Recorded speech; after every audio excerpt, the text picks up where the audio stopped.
arti Wali Songo. Apakah wali hanya 9, Pak? Wali banyak di Jawa ini. Ini yang mengcover dalam sejarah, yang tercover dalam sejarah. Yang lainnya banyak sekali wali, tidak hanya 9. Ada beberapa pendapat mengenai arti Wali Songo. Pertama adalah wali yang 9, yang menandakan jumlah wali yang ada 9 atau songo dalam bahasa Jawa atau bahasa Jawa. Pendapat lain menyebutkan bahwa kata songo atau sanga berasal dari kata sana yang dalam bahasa Arab berarti mulia. Yang menurut bahasa Arab artinya mulia. Pendapat lainnya lagi menyebut kata sana berasal dari bahasa Jawa yang berarti tempat. Ini menurut pendapat-pendapat. Pendapat lain yang mengatakan bahwa Wali Songo adalah sebuah majelis dakwah yang pertama kali didirikan oleh Sunan Gresik atau Maulana Malik Ibrahim. Ini makamnya di Gresik kota, kalau nggak salah di kota Gresik. Pada tahun sekitar 1404 Masehi atau 808 Hijriah. Para Wali Songo adalah pembaharu masyarakat pada masanya. Pengaruh mereka terasakan dalam beragam bentuk manifestasi peradaban baru masyarakat Jawa. Mulai dari kesehatan, bercocok tanam, perniagaan, kebudayaan, kesenian, kemasyarakatan hingga ke pemerintahan. Apa bercocok tanam kita? Karena dulu masih bercocok tanam adalah bertani, menanam sesuatu yang berbentuk tanaman, tanah yang bisa dimanfaatkan ditanam, itu namanya bercocok tanam. Kalau sekarang namanya orang tani. Perniagaan adalah berdagang bentuk apapun. Misalkan kalian di pesisir utara Gresik ini karena banyak ikan, kalian berdagang ikan, namanya saudagar ikan atau pedagang ikan. Ada yang pedagang kerupuk karena terkenal tradisi membuat kerupuk ikan, juga namanya pedagang kerupuk. Petis, ya pedagang petis. Pedagang ikan asin, ya ikan asin, dan sebagainya. Itu perniagaan. Kebudayaan ini adalah merupakan hasil cipta karsa dan manusia. Kita harus mengerti, termasuk seperti bangunan ini. Ini termasuk budaya. Jadi apa budaya itu? Termasuk cara hidup yang berkembang dan dimiliki oleh sekelompok orang, kemudian diwariskan generasinya. Ini budaya kita dengan nanti yang 10 tahun yang akan datang atau 25 tahun yang akan datang, mungkin ada lagi pemikiran-pemikiran generasi. Misalkan bangunan lembaga ini dulu tidak seperti ini, sekarang sudah berlantai sekian, bahkan yang beratap sudah tidak ada, tidak dak dan sebagainya. Ini namanya perubahan menurut keadaan zamannya atau masanya. Ke masyarakat juga demikian. Apa masyarakat itu? Masyarakat adalah kumpulan individu-individu atau kelompok-kelompok yang hidup bersama, bekerja sama, yang telah memiliki tatanan yang sama untuk kepentingan bersama, tatanan hidup, norma, adat yang ditaati dalam lingkungannya. Ini namanya masyarakat, kita harus tahu. Masalah ini tantangannya waktu itu juga lingkungan kemasyarakatannya. Sekarang sudah lain, masanya generasi-generasi lain lagi dan sebagainya. Yang penting menyesuaikan keadaan zamannya. ada kesenian, kemasyarakatan hingga ke pemerintahannya. Perlu diingat bahwa wali itu tidak hanya 9 saja, banyak wali, banyak sekali. Di Indonesia juga begitu, di negara-negara lain juga demikian. Hanya yang tercover dalam sejarah ini disebutkan 9.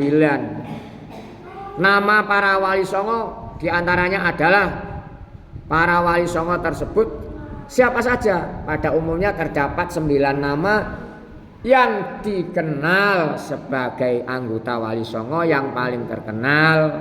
Berarti yang lainnya banyak sekali ya. 1 Sunan Giri. Sunan Giri atau Maulana Malik Ibrahim. Sunan Gresik. Sunan Gresik yang pertama atau Maulana Malik Ibrahim.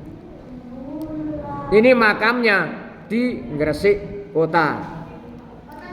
Yang kedua Sunan Ampel atau Raden Rohmat. Ini makamnya di Surabaya. Nomor 3 Sunan Bonang atau Raden Magdum Ibrahim. Ini di Tuban makamnya. Yang keempat Sunan Derajat atau Raden Kosim. Ini makamnya di Derajat Lamongan, kecamatannya Paciran itu. Yang kelima Sunan Kudus atau Ja'far Shadiq.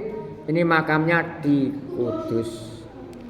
Yang keenam Sunan Giri atau Raden Paku atau Ainul Yakin. Ini makamnya di Gresik. Nomor 7 Sunan Kalijogo atau Raden Said. Ini makamnya di Demak atau Kadilangu, Demak. Nomor 8 Sunan Muria atau Raden Umar Said. Makamnya di Muria, Solo. Muria Solo lah desanya. Kan di daerah pegunungan, di puncak Gunung Muria, Kudus. Yang ke-9 Sunan Gunung Jati atau Syarif Hidayatullah, makamnya di Cirebon. Ini yang kelima ini di wilayah mana?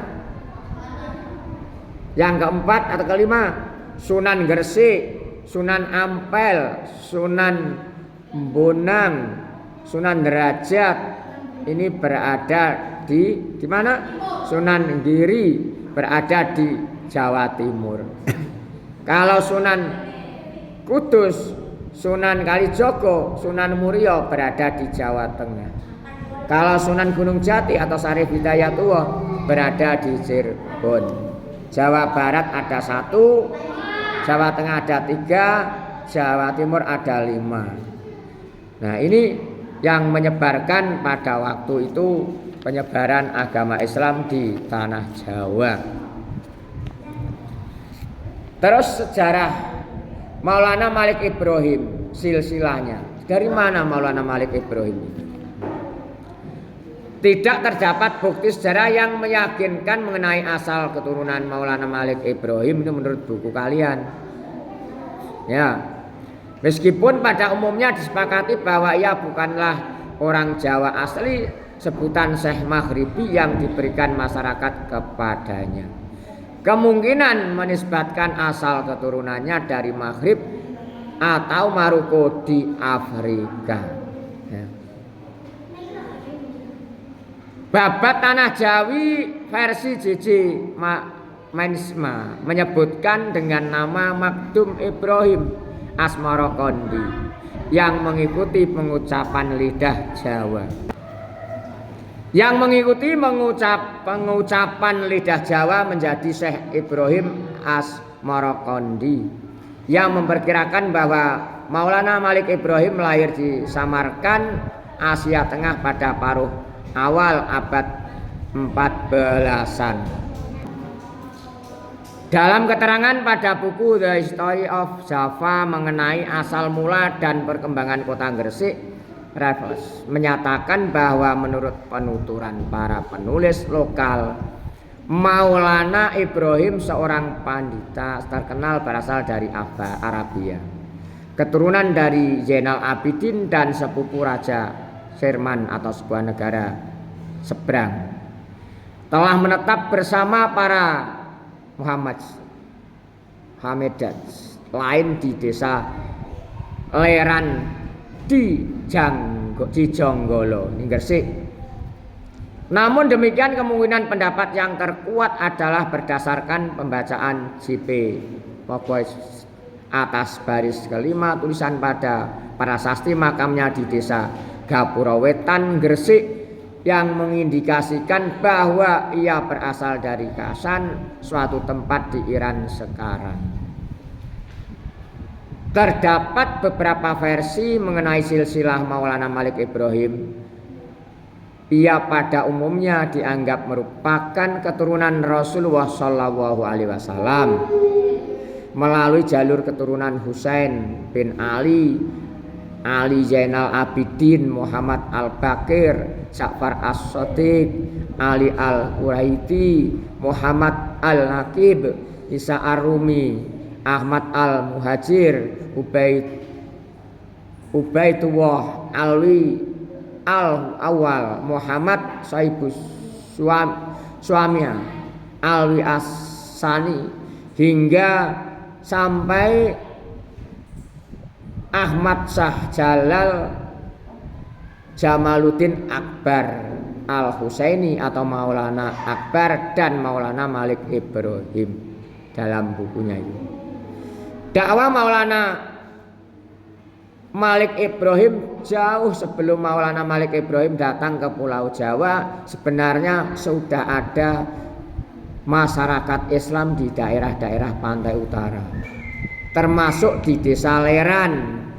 Hal itu bisa dibuktikan dengan adanya makam seorang wanita yang bernama Fatimah binti Maimun yang meninggal pada tahun 475 Hijrah atau pada tahun 1082 Masehi. Jadi sebelum zaman Wali Songo, Islam sudah ada di Pulau Jawa, yaitu daerah Jepara, daerah Leren. Tetapi Islam pada masa itu masih belum berkembang secara besar-besaran, masih kedaerahan, bahkan belum merdeka Indonesia waktu itu. Belum merdeka, Wali Songo waktu itu juga belum merdeka, daerahnya masih kedaerahan, termasuk Jawa Timur, Malang masih mempunyai pemimpin-pemimpin atau termasuk yang menguasai daerahnya masing-masing.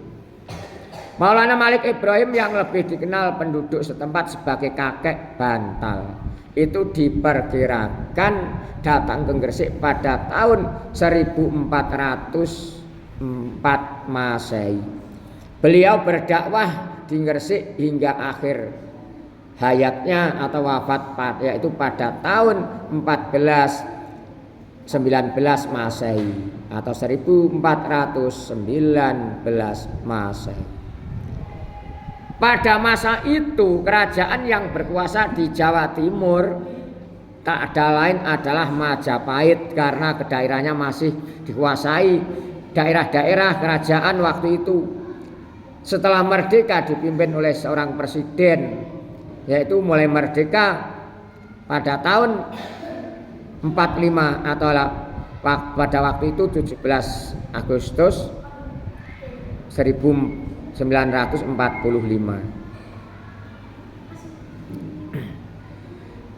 Raja Majapahit merupakan raja yang berkuasa di Jawa Timur. Raja dan rakyatnya kebanyakan masih memeluk agama Hindu dan Buddha.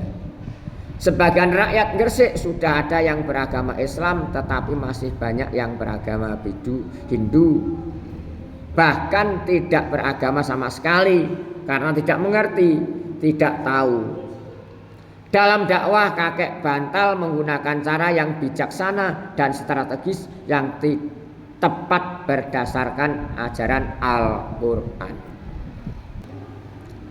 Al-Quran yang dibuat pedoman pada Maulana Malik Ibrahim diantaranya adalah waktu itu dakwah dengan cara bijak dalam surat An-Nahl 125. yaitu ud'u ila sabili rabbika bil hikmati wal mau'izatil hasanah wajadilhum billati hiya ahsan inna rabbaka huwa a'lamu biman dhalla an sabili wa huwa a'lamu bil muhtadin. Hendaklah engkau ajak ke jalan Tuhanmu dengan hikmah atau kebijaksanaan dan dengan petunjuk-petunjuk yang baik, serta ajaklah mereka berdialog atau bertukar pikiran, sharing pendapat, sharing pengalaman dengan cara yang baik sebaik-baiknya. Ini yang dibuat pedoman Syekh Maulana Malik Ibrahim. Di Jawa kakek bantal bukan hanya berhadapan dengan masyarakat Hindu, melainkan juga harus bersabar terhadap mereka yang tak beragama maupun mereka yang terlanjur mengikuti aliran sesat, juga meluruskan iman dari orang-orang Islam yang bercampur dengan kegiatan musyrik. Caranya beliau gimana? Tidak langsung menentang kepercayaan mereka yang salah itu, melainkan mendekati mereka dengan penuh hikmah. Beliau tunjukkan keindahan dan ketinggian akhlak Islam sebagaimana ajaran Nabi Muhammad Shallallahu Alaihi Wasallam.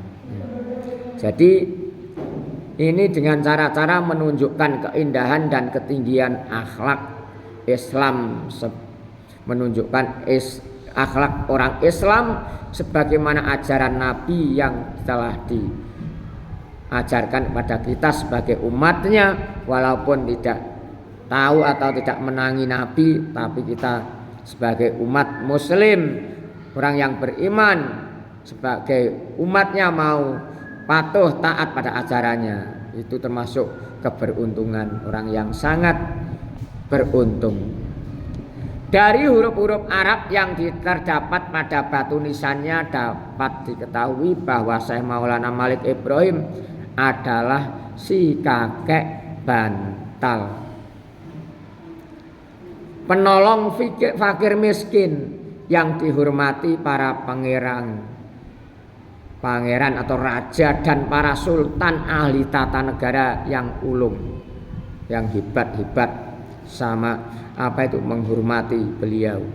Hal itu menunjukkan betapa hebat perjuangan beliau terhadap masyarakat, bukan hanya pada kalangan atas, melainkan juga pada golongan rakyat bawah, yaitu kaum fakir miskin atau rakyat jelata, dan menata dengan sabar menurut keadaan masyarakat waktu itu, karena masih global keadaannya. Artinya berbagai macam termasuk aliran bermacam-macam, ada yang belum pernah mengerti tentang agama karena masih bodoh dalam keagamaan waktu itu masyarakatnya.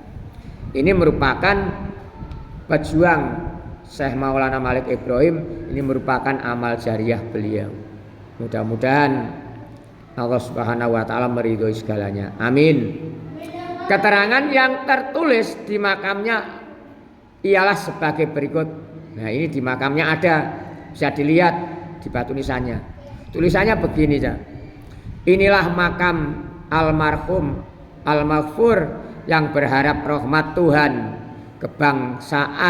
kebanggaan para pangeran, para sultan dan para mantri, penolong para fakir dan miskin yang berbahagia lagi. Syahid cemerlangnya simbol negara dan agama. Malik Ibrahim yang terkenal dengan kakek bantal, Allah meliputinya dengan rahmatnya dan keridhoannya dan dimasukkan ke dalam surga. Telah wafat pada hari Senin 12 Rabiul Awal tahun 822 Hijriah. Menurut literatur yang ada sejarahan ini, beliau juga ahli pertanian dan ahli pengobatan, pandai mengatur irigasi, bercocok tanam dan tabib beliau. Ini juga disampaikan pada rakyatnya dalam berdakwah, akhirnya untuk menarik masyarakat berduyun-duyun masuk Islam. Sejak beliau berada di Gresik, hasil pertanian rakyat Gresik meningkat tajam dan orang sakit banyak yang disembuhkannya dengan daun-daunan tertentu. Tapi biiznillah, dengan izin Allah, Sunan Maulana Malik Ibrahim mengobati termasuk begini adalah lantaran beliau Allah mengijabahi bisa sehat walafiat. Akhirnya banyak yang masuk Islam. Bahkan nanti selanjutnya ada membuat kipas-kipas yang dari akar-akaran untuk mengobati dan sebagainya kalau tidak salah, seterusnya itu.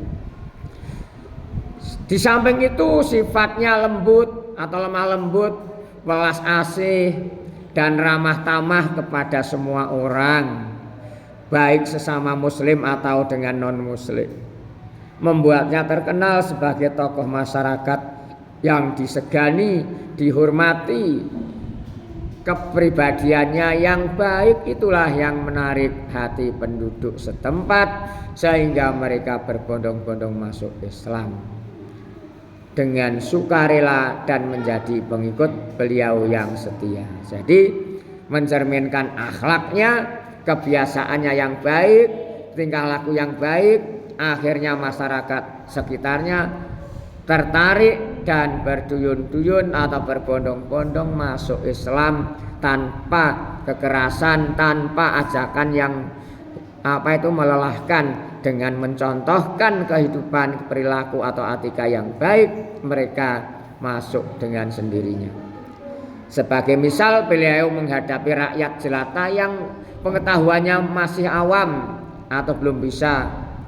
Beliau tidak menjelaskan Islam secara jelimet. Kaum bawah tersebut dibimbing untuk bisa mengolah tanah agar sawah dan ladang mereka dapat dipanen lebih banyak lagi. Sesudah itu mereka dianjurkan bersyukur kepada yang memberikan rizki. Siapa yang memberikan rizki? Adalah Allah. Ini adalah yang sangat bijak.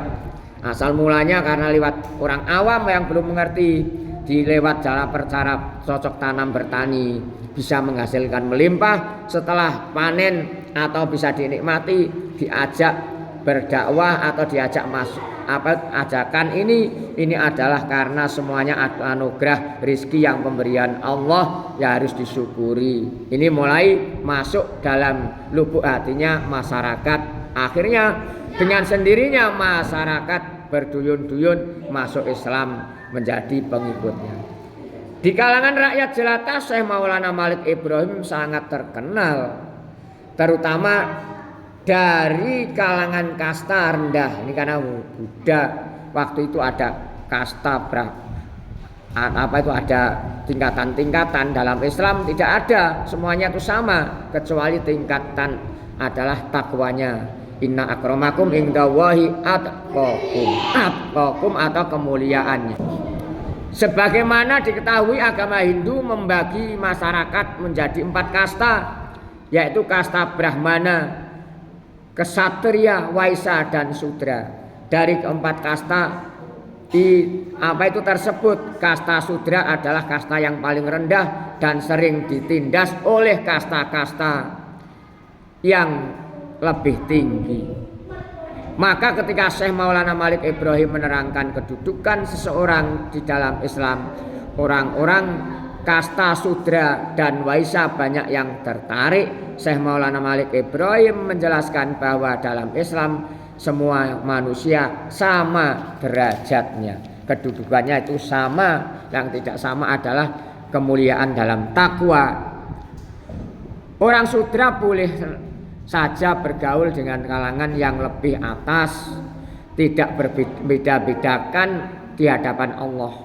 Semua manusia adalah sama. Yang paling mulia di antara mereka hanyalah orang yang paling takwa di sisi Allah Subhanahu wa ta'ala. Takwa itu letaknya di hati. Hati yang mengendalikan segala gerak kehidupan manusia untuk berusaha sekuat-kuatnya mengerjakan segala perintah Allah dan menjauhi segala larangannya. Nah, ini dibuktikan dengan cerminan perbuatan takwa letaknya di dalam jiwa hati manusia, bisa dibuktikan dengan etika atau gerakan-gerakan atau termasuk lakon-lakon pengamalan-pengamalan setiap saat atau setiap hari. Dengan takwa itulah manusia akan hidup bahagia di dunia dan di akhirat. Kelak orang yang bertakwa sekalipun dia dari kasta sudra bisa jadi lebih mulia daripada mereka yang berkasta kesatria dan brahmana. Mendengar keterangan ini, mereka yang berasal dari kasta sudra dan waisya merasa lega.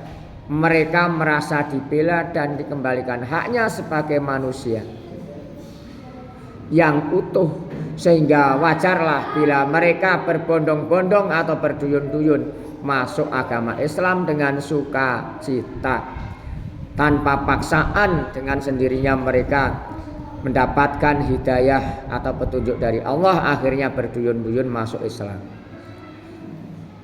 Setelah pengikutnya semakin banyak, beliau atau Maulana Malik Ibrahim kemudian mendirikan masjid untuk beribadah bersama-sama dan mengaji, belajar ilmu agama.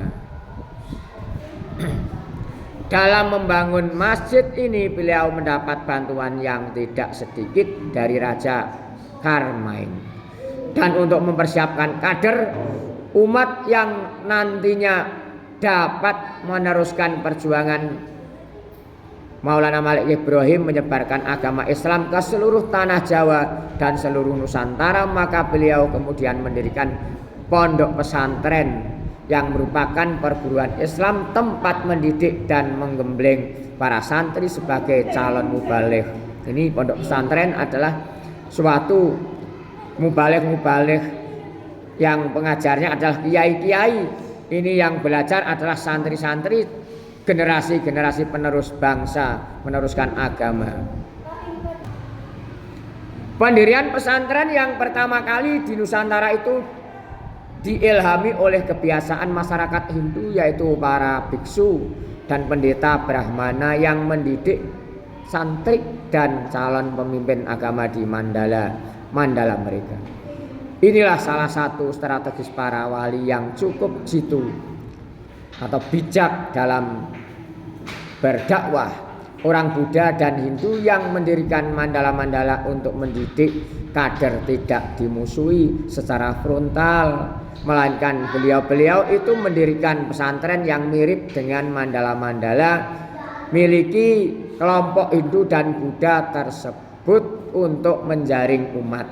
Dan ternyata hasilnya sungguh memuaskan. Dari pesantren Gresik kemudian muncul para mubaligh yang menyebar ke seluruh Nusantara.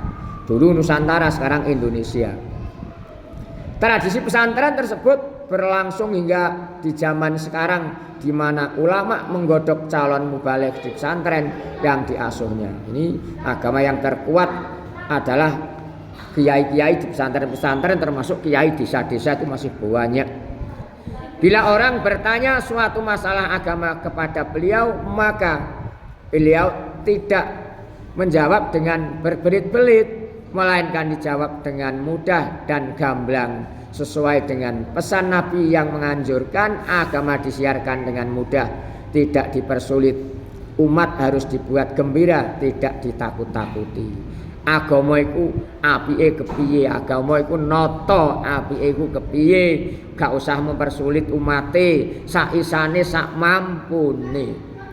Pada suatu hari Syekh Maulana Malik Ibrahim ditanya tentang apakah yang dinamakan Allah itu.